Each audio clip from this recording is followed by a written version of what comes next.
కలుగు చేసి ఉన్నాడు. ఎవరైతే క్రీస్తులో ఉంటారో వారిని వెలుగుగా ఆయన చేశాడు. యెషయా గ్రంథకర్త అంటాడు, లెమ్ము తేజరి లెమ్ము, నీకు వెలుగు వచ్చి ఉంది. వెలుగైన దేవుడు ఎప్పుడైతే మన జీవితాల్లో ప్రవేశిస్తారో మనం వెలుగుగా ఉంటాం.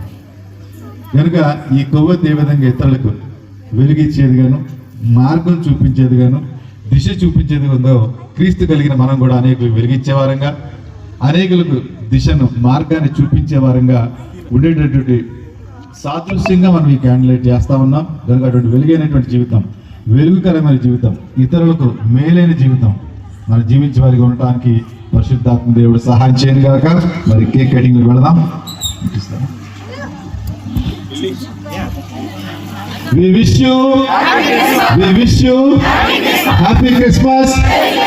Happy Christmas. Wish you happy Merry Christmas. Merry Christmas. Wish you happy Merry Christmas. Merry Christmas. Happy Christmas. Merry Christmas. Happy Christmas. Merry Christmas. Wish you happy Merry Christmas.